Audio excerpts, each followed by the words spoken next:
Senhor presidente, senhores membros da mesa, senhores vereadores, senhores da galeria, eu preparei,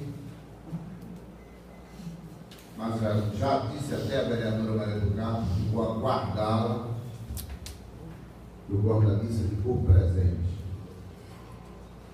para entregar a ela toda a documentação aqui denunciada na sessão passada. Todas as inadimplências da Prefeitura Municipal de Vitória relativas aos programas do Ministério da Educação. São 9. E até mesmo um dos programas que foi aqui defendido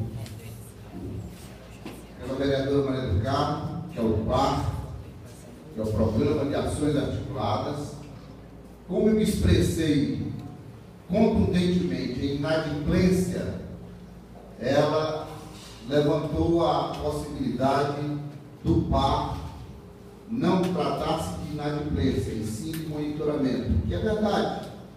O PAR é um programa onde o município vai, através de ações e subações articuladas, incluindo, monitorando o sistema no Ministério da Educação, e as ações vão naturalmente acontecendo.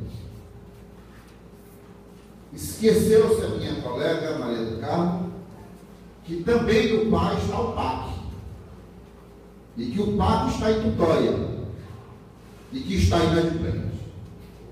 Portanto, Pró-Infância, que integra o PAR, através das creches de montantes vultosos de R$1,5 milhão quase de reais, quase R$1,5 milhão de reais,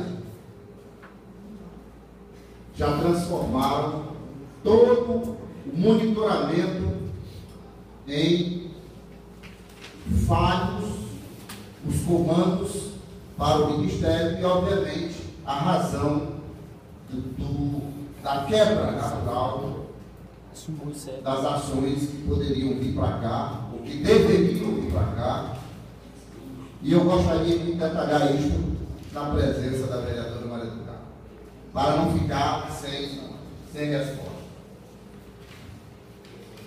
E para concluir a denúncia que fiz na sessão passada, e eu não estava com essa informação disponibilizada, e agora eu quero informar aos presentes, vereadores, professores e pessoas da galeria, que o Conselho Municipal de Educação, que é o órgão de gestão